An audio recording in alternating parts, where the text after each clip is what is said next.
The doctor's opinion. We of Alcoholics Anonymous believe that the reader will be interested in the medical estimate of the plan of recovery described in this book. Convincing testimony must surely come from medical men who have had experience with the sufferings of our members and have witnessed our return to health. A well-known doctor, chief physician at a nationally prominent hospital specializing in alcoholic and drug addiction, gave Alcoholics Anonymous this letter. To whom it may concern, I have specialized in the treatment of alcoholism for many years. In late 1934, I attended a patient who, though he had been a competent businessman of good earning capacity, was an alcoholic of a type I had come to regard as hopeless. In the course of his third treatment, he acquired certain ideas concerning a possible means of recovery. As part of his rehabilitation, he commenced to present his conceptions to other alcoholics, impressing upon them that they must do likewise with still others. This has become the basis of a rapidly growing fellowship of these men and their families. This man and over 100 others appear to have recovered. I personally know scores of cases who were of the type with whom other methods had failed completely. These facts appear to be of extreme medical importance. Because of the extraordinary possibilities of rapid growth inherent in this group, they may mark a new epoch in the annals of alcoholism.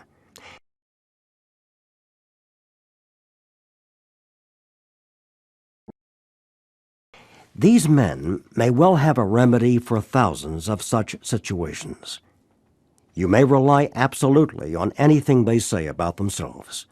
Very truly yours, William D. Silkworth, M.D. The physician who, at our request, gave us this letter has been kind enough to enlarge upon his views in another statement which follows. In this statement, he confirms what we who have suffered alcoholic torture must believe, that the body of the alcoholic is quite as abnormal as his mind.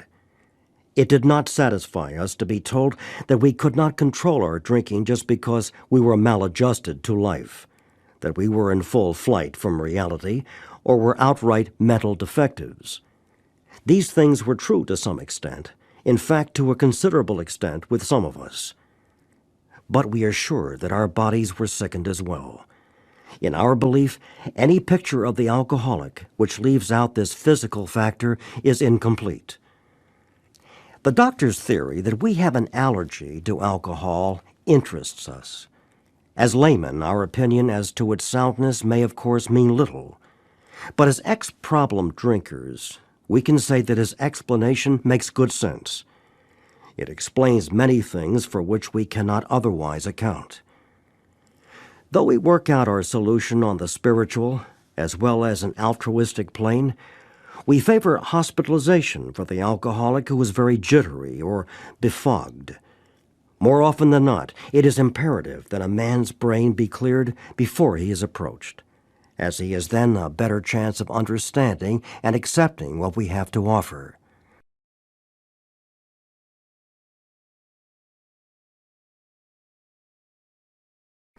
The doctor writes, the subject presented in this book seems to me to be of paramount importance to those afflicted with alcoholic addiction.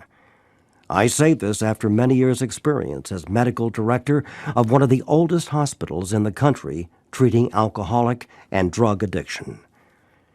There was, therefore, a sense of real satisfaction when I was asked to contribute a few words on a subject which is covered in such masterly detail in these pages. We doctors have realized for a long time that some form of moral psychology was of urgent importance to alcoholics, but its application presented difficulties beyond our conception. What with our ultra-modern standards, our scientific approach to everything, we are perhaps not well equipped to apply the powers of good that lie outside our synthetic knowledge. Many years ago, one of the leading contributors to this book came under our care in this hospital, and while here, he acquired some ideas which he put into practical application at once. Later, he requested the privilege of being allowed to tell his story to other patients here, and with some misgiving, we consented. The cases we have followed through have been most interesting. In fact, many of them are amazing. The unselfishness of these men as we have come to know them, the entire absence of profit motive, and their community spirit is indeed inspiring to one who has labored long and wearily in this alcoholic field. They believe in themselves, and still more in the power which pulls chronic alcoholics back from the gates of death. Of course, an alcoholic ought to be freed from his physical craving for liquor, and this often requires a definite hospital procedure before psychological measures can be of maximum benefit.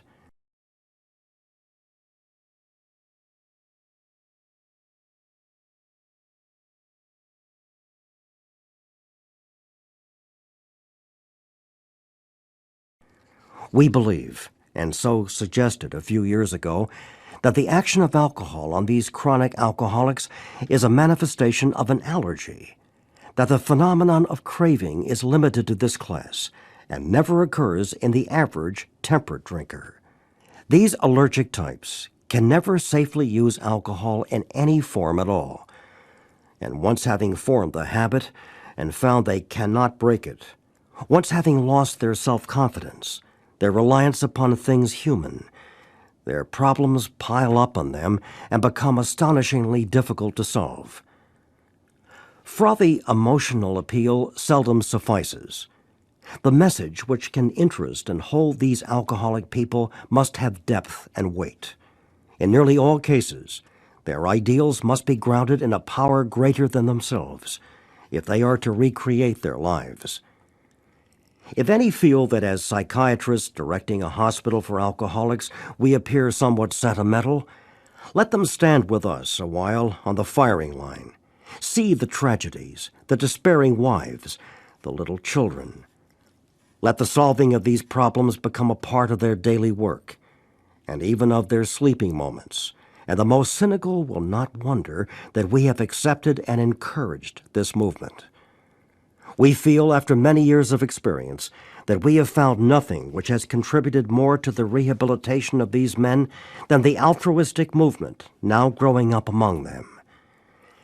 Men and women drink essentially because they like the effect produced by alcohol. The sensation is so elusive that, while they admit it is injurious, they cannot after a time differentiate the true from the false. To them, their alcoholic life seems the only normal one. They are restless, irritable, and discontented, unless they can again experience the sense of ease and comfort which comes at once by taking a few drinks which they see others taking with impunity.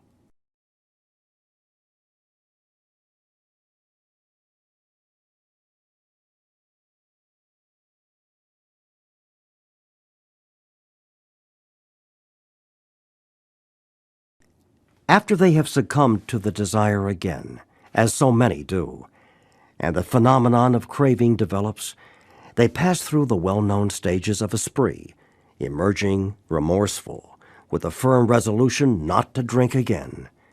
This is repeated over and over, and unless this person can experience an entire psychic change, there is very little hope of his recovery. On the other hand, and strange as this may seem to those who do not understand, once a psychic change has occurred, the very same person who seemed doomed, who had so many problems he despaired of ever solving them, suddenly finds himself easily able to control his desire for alcohol, the only effort necessary being that required to follow a few simple rules. Men have cried out to me in sincere and despairing appeal, "Doctor, I cannot go on like this. I have everything to live for. I must stop, but I cannot. You must help me." Faced with this problem, if a doctor is honest with himself, he must sometimes feel his own inadequacy. Although he gives all that is in him, it often is not enough. One feels that something more than human power is needed to produce the essential psychic change. Though the aggregate of recoveries resulting from psychiatric effort is considerable, we physicians must admit we have made little impression upon the problem as a whole. Many types do not respond to the ordinary psychological approach. I do not hold with those who believe that alcoholism is entirely a problem of mental control. I have had many men who had, for example, worked a period of months on some problem or a business deal which was to be settled on a certain date, favorably to them. They took a drink a day or so prior to the date, and then the phenomenon of craving at once became paramount to all other interests, so that the important appointment was not met.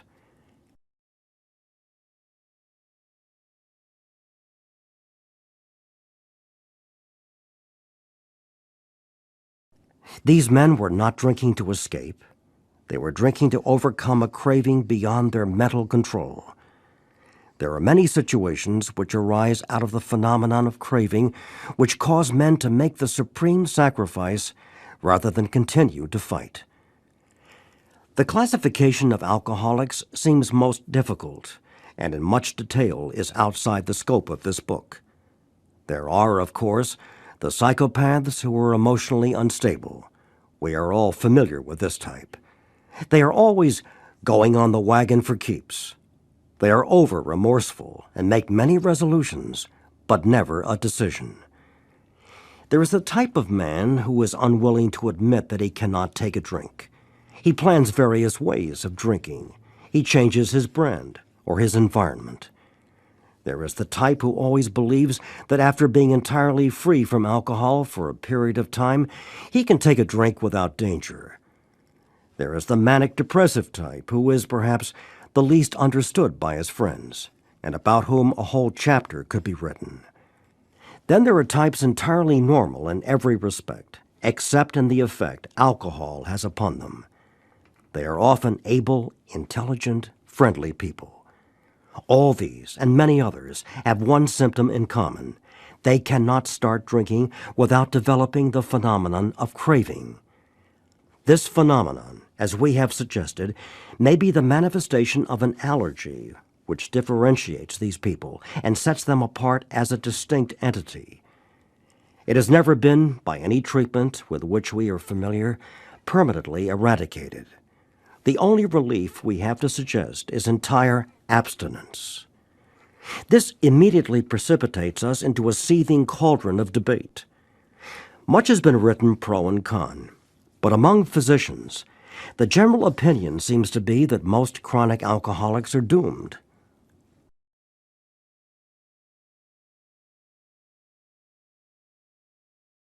What is the solution? Perhaps I can best answer this by relating one of my experiences. About 1 year prior to this experience, a man was brought in to be treated for chronic alcoholism. He had but partially recovered from a gastric hemorrhage and seemed to be a case of pathological mental deterioration. He had lost everything worthwhile in life and was only living, one might say, to drink. He frankly admitted and believed that for him there was no hope. Following the elimination of alcohol, there was found to be no permanent brain injury. He accepted the plan outlined in this book. 1 year later, he called to see me, and I experienced a very strange sensation. I knew the man by name and partly recognized his features, but there all resemblance ended. From a trembling, despairing, nervous wreck had emerged a man brimming over with self-reliance and contentment. I talked with him for some time, but was not able to bring myself to feel that I had known him before. To me he was a stranger, and so he left me. A long time has passed with no return to alcohol. When I need a mental uplift, I often think of another case brought in by a physician prominent in New York. The patient had made his own diagnosis, and deciding his situation hopeless, had hidden in a deserted barn, determined to die. He was rescued by a searching party and in desperate condition brought to me. Following his physical rehabilitation, he had a talk with me in which he frankly stated he thought the treatment a waste of effort, unless I could assure him, which no one ever had, that in the future he would have the willpower to resist the impulse to drink. His alcoholic problem was so complex and his depression so great that we felt his only hope would be through what we then called moral psychology, and we doubted if even that would have any effect.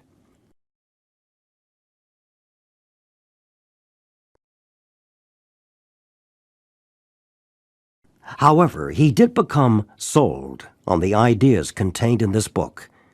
He has not had a drink for a great many years. I see him now and then, and he is as fine a specimen of manhood as one could wish to meet. I earnestly advise every alcoholic to read this book through, and though perhaps he came to scoff, he may remain to pray. William D. Silkworth, M.D.